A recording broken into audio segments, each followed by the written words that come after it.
So we're continuing in your chemistry in chapter 17, section 5, and we got into nuclear fission. We're describing the atom bomb and these nuclear reactors and nuclear energy from nuclear fission. But now we're going to describe another type of nuclear energy called fusion, nuclear fusion. Nuclear fusion being a lot different from nuclear fission. And actually, when you look at nuclear fusion, you think this could be really be something of the future in supplying unlimited energy. So the fission of heavy elements are like uranium is very heavy, and they're very exothermic because the reactions are binding energy, and per nucleon in the midst of as they're splitting these atoms.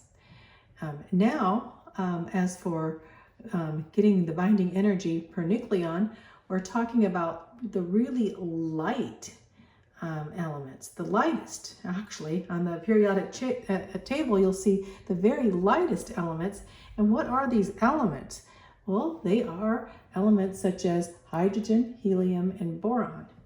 And so now this binding energy per nucleon can be increased by combining now, instead of the fission of dividing this binding energy, with now combining these light nuclear into heavier ones. And this is called nuclear fusion. And this lets off a huge amount of energy. So more energy can be obtained from fusion than from fission because of the greater proportion of mass converted into energy. Huge amount, greater proportion, extremely amount of energy. So it says, generally, in order for fusion, there is a problem. Why? Why do we have a problem with it then? Of putting together these atoms coming together and fusing together. In order for fusion to occur, you have to have very, very extreme high temperatures. 10 to the 6th to 10 to the 8th, Ks, that's huge amount. And they're required so that atoms are in the plasma state. To get an atom in plasma state, you really have to have extreme pressure, millions of atmospheres of pressure, and also these high pressures and extreme heat as required. So in such a state, the nuclear are moving then so rapidly enough to collide with each other. When they're colliding with each other, they release this huge amount of energy.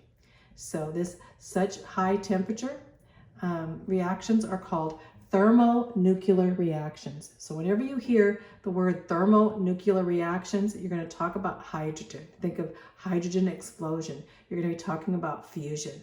The test question: what is the thermonuclear reaction? You're going to know it's going to be fusion, a fusion reaction.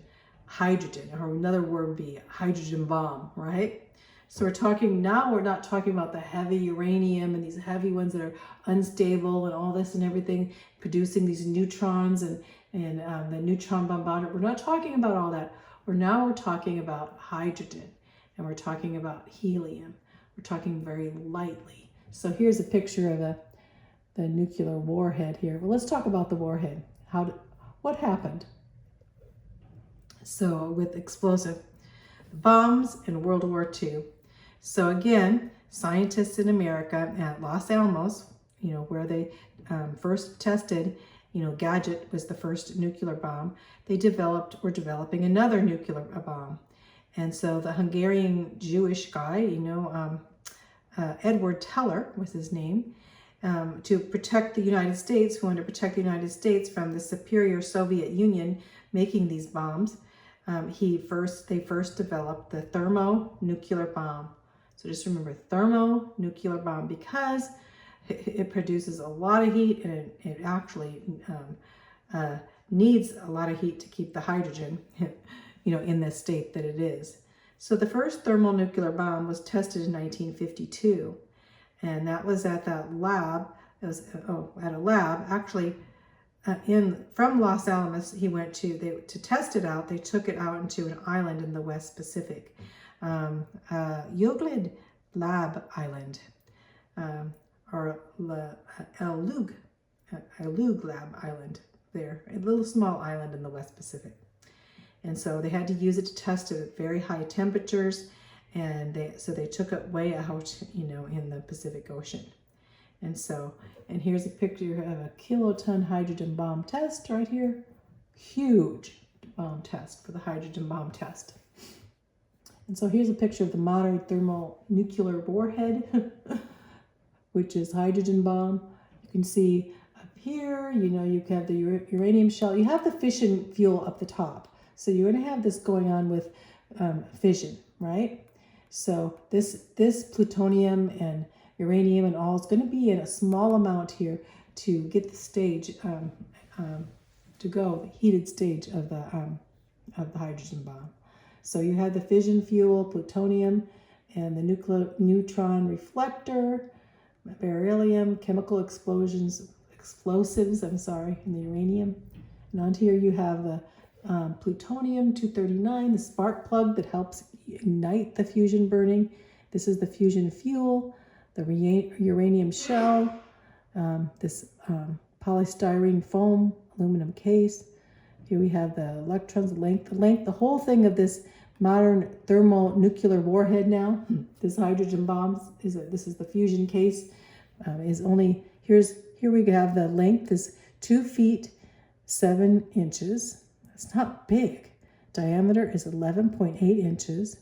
It weighs 290 pounds, and it yields 150 kilotons, 150 Ks. That is, pretty amazing to keep it that small. What was it, like 2 foot by 7 feet? No, it's pretty small. So, and as for the hydrogen bomb, producing, the hydrogen bomb, also, of course, the Soviets, after we tested it, they had their testing of the bomb, and the bomb they tested was 50 million tons of TNT, and it weighed more than 30 tons. That's how high. It wasn't the small hydrogen bomb here that we have in modern times. It was huge. The bomb that in 1960s, it weighed more than 30 tons. This is the Soviet bomb, and of course it was 50 million tons of TNT. You can imagine, and so then their testing of the hydrogen bomb too. So the Soviet tested it and had a yield of at least 50,000 of kilotons, 50 million tons of TNT. So huge. So let's go on here. So going on the fusion power plants. Now we're not talking about bombs anymore. We're going to talk about, is it possible that we have fusion hydrogen, this hydrogen bomb turned into fusion to have fusion power plants, nuclear fusion instead. So it says, obviously a fission bomb cannot be used to ignite fusion and electrical power. So how do we ignite it? We're not going to take a fission bomb to try to ignite a nuclear power plant for a hydrogen power plant for fusion. So they need to have other methods of initiating fusion, and they've been attempted but haven't been successful. So the problem is how to start, how to start a fusion power, and how to contain the fusion power, and how to control nuclear fusion reaction. These are important. Starting, containing, and controlling nuclear fusion to put this together for power production. And this has been one of the greatest challenges by mankind, by the scientists, trying to put together, if we could put together fusion, nuclear fusion into power, it would be indefinite power, with little waste when you think. So the fusion, here's a picture of the inertial confinement of the fusion, and bottom is gold, laser beams at the top, trying to put together this deuterium and tritinium pellet. This is hydrogen. Both of these are isotopes of hydrogen in the midst of this. Pretty amazing picture, huh? So So the fusion reaction giving the greatest amount of steady is the fusion of deuterium and tritium. And they are both hydrogen, and they're used to produce helium. And there's the problems of scarcity. Hydrogen is not scarce at all, and neither is helium. So, in fact, we have all of the oceans full of water, H2O, with hydrogen all over the place. So we're never going to have to worry about, trying to find some uranium or trying to find some coal. We have plenty of hydrogen, plenty of deuterium, plenty of tritium, which are these are both isotopes of hydrogen, one having a neutron and a proton, and one having a neutron or a proton and two neutrons here. And so you can see how these are the equations. But we have hydrogen with deuterium producing tritium and a hydrogen. And guess what? It's 4.0 mega electron volts. That's a huge amount of energy there let off. Gigantic amount. And then we have it again, the same type you see here. And instead here, we're going to get helium. And one neutron takes off from the helium and starts bombarding around here. And then we have 3.3 mega electron volts. Another huge amount. And now again, here we have a tritium and a deuterium, hydrogen, producing helium, another neutron. This type of reaction having 17.6 mega electron volts. Here another, and all the way through here. If you combined all these things onto here, we have helium and hydrogen. So these are fusing as they fusing in, fusing the fusing power of everything, fusing it into these others. The fusion process is now causing a huge amount of energy released. So the overall energy, 6, you add all these together, you're going to get 6 of deuterium, hydrogen here, and 2 with the 4/2 of helium. We're going to get the hydrogen, combining into the helium and combining into having basic hydrogen and the neutrons. And this is going to be all these reactions all happening at this time. It's going to produce 43.2 mega electron volts. Huge amount of energy. Let's just say that. So hydrogen, you can see now could be the answer to some of our problems with energy, right? Electricity and all. So another proposed scheme uses lithium and deuterium, another hydrogen. Lithium is very light too. These are very, very light elements.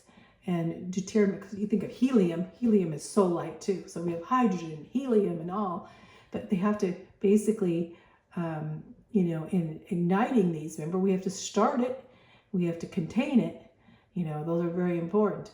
So the problems before, as we see, is controlling the nuclear fusion reaction. So,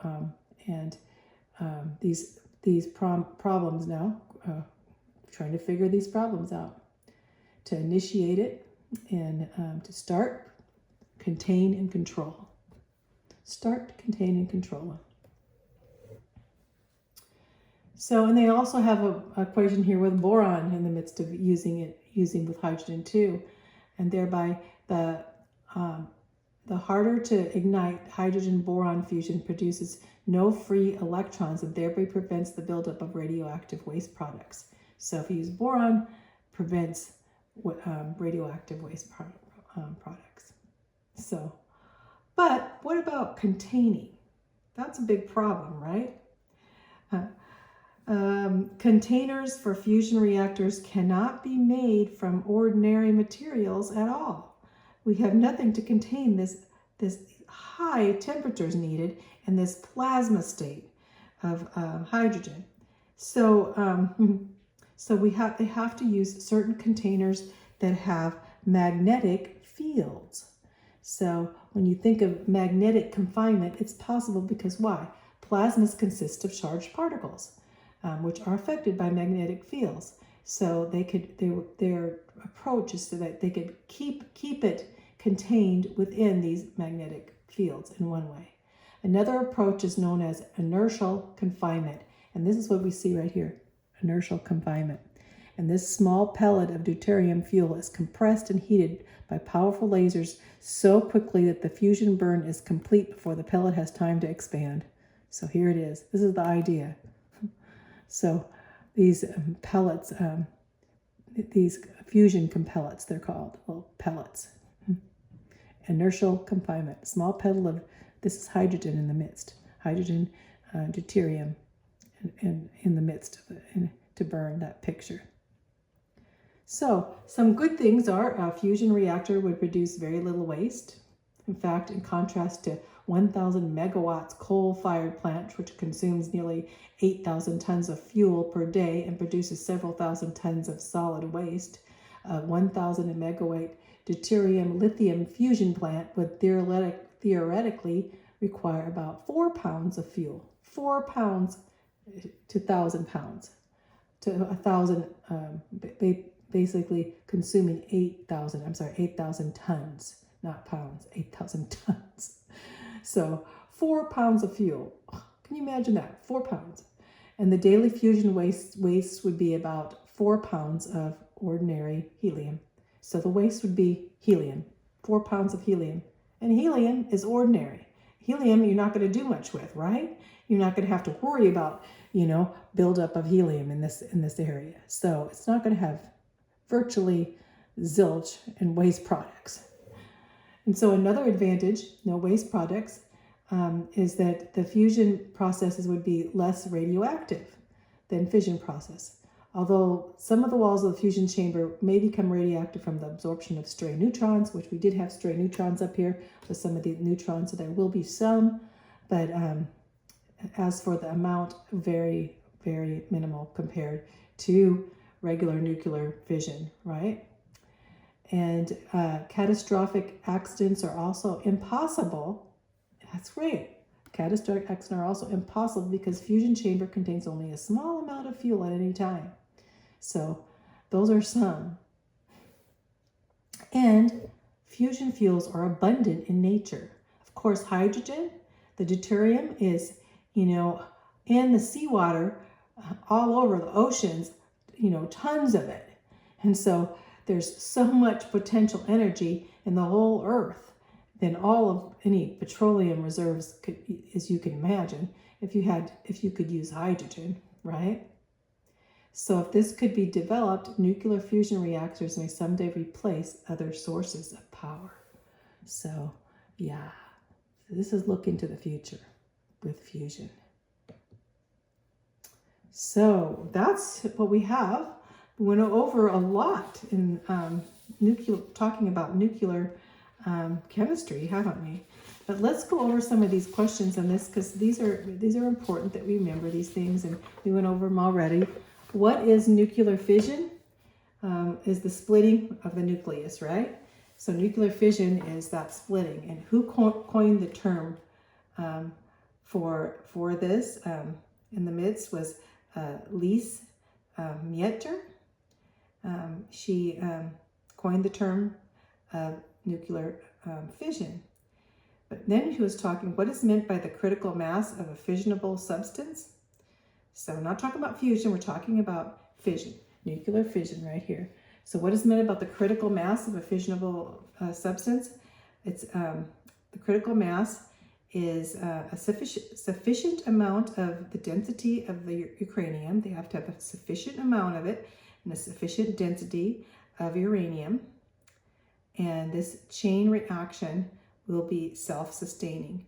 So it's when you want to get it to the chain reaction to be self-sustaining, you have to have a critical mass of uranium that will do this. It has to be the right density, the right type of uranium for a critical mass to cause the fissionable substance, to go into the dividing process. So number 4, what is the purpose of the moderator or the nuclear reactor? The moderator in a nuclear reactor, the coolant in the nuclear reactor, the control rods, or the containment vessel. Okay, let's go through those. First of all, the moderator first of all, what is a nuclear reactor? It's a device that's designed for the nuclear energy to basically the element to be inside the nuclear reactor, and it's actually devised for safety. So it's like very thick walls of concrete type, and just what it's contained in. And so the purpose of the moderator is it will slow down the neutrons for easier capture. That's what a moderator moderates the neutrons and slows them down so they can capture them so they won't just fire off. What about the coolant? The coolant carries out the heat in the core and keeps it cool down, keeps it from overheating and melting down. And they have the coolant, actually, they have a couple ways of the coolant, not just one way, because they have to have safety in case one breaks down. You can't have this. The meltdown is not a good thing for a nuclear reactor. Control rods. Control rods are, they control the reaction rate and absorption of some neutrons. They go through the rods, and so they can control these neutrons. So again, to prevent them from just from reacting in a short period of time. Containment vessel, and that's that heavy steel concrete domed vessel, and it prevents the emission of radioactive material into the lower meltdown and into the land around. It contains the vessel, right? Very important. Number 5, can nuclear power reactor explode like an atomic bomb? Why or why not? No, it can't. Why? A couple reasons, but one big reason is that there's a very low percentage of uranium-235, only 0.07, and they try to enrich it up to like 2 to 4%. But in a bomb, they have to have very pure uranium at 235. It has to be at least 50%, up to 90%, so to have a bomb. That's one reason. And the other is just how it's contained in the mass. It's not contained in a bomb like where it's supposed to go off in a small mass. So we're talking about a whole factory here designed for it. So it's not going to explode like a bomb. What is the loss of the coolant accident? See, what is the loss of a coolant accident? Well, what do you see? Basically, it's a meltdown. A pipe can rupture, a pump can fail, and this can break this coolant from coming in. And so they usually have a safety device to prevent this meltdown, because the meltdown is where the nuclear reactor melts down because it becomes too hot, overheats. So what precautions are taken to prevent such occurrence in nuclear power plants? They have many, quite a few safety backups, for cooling it down. So if one doesn't work, another one will work, so multiple cooling systems back up the cooling, and also the containment vessel itself is able to prevent the meltdown now. So what term refers to the recycling of spent nuclear fuel? Reprocessing. Reprocessing is the recycling of this fuel, especially, from plutonium. So we can recycle this. That's a major thing. What is a breeder reactor? A breeder reactor is a reactor that produces more fissionable fuel than it uses. So, how can it produce more fuel than it uses without violating the laws of thermodynamics? Because it's splitting atoms. So basically, in the midst of it, there's the nuclear force, strong force is in the midst of the atom nucleus, and as you're splitting it, you're letting out this power. And so when you split it, you get 2 more. And so 2 more, you're actually breeding 2 more. So especially with, the thorium, in the midst of doing this whole deals, it produces, how can it produce? It basically produces either through the converting thorium to 232 of uranium, or to produce plutonium from uranium-238 faster than it consumes. So it's producing this. So it's still the laws of thermodynamics are the same. Name 3 uses of nuclear reactors besides the production of electricity. So what are they used for? Well, now we use them in space, for space probes, and anything that goes into space, you know, it has to go on and go on, you know, these indefinitely. And so in the midst, they're used, the reactors are used in space. And so what else? Submarines, aircraft carriers are another. Big, huge aircraft carriers need a lot of energy, and they're using nuclear reactors for energy. Now let's go to what we talked about in this chapter. What is nuclear fusion? Nuclear fusion is combining these light nuclear, atoms, such as hydrogen and helium and boron, and in combining these, their fusion is bringing them together, is causing a lot of more energy released, than splitting them. So they're combining lighter nuclei into heavier ones. How is it different from nuclear fission? That again is that molecules are coming together. There's a lot of other things, as for a hydrogen, different from fission, it doesn't produce nuclear waste and it's abundant, for hydrogen is all over the place, If you look into the stars in the sky and you look into the planets, the sun, most of what you're seeing is nuclear fusion reactions. You're seeing hydrogen. Hydrogen is the most abundant atom, in the universe, So we're seeing all kinds of hydrogen bombs going off in the skies, right? So, okay, let's stop there. We're going to be done with this chapter. Next, we'll go on to chapter 18.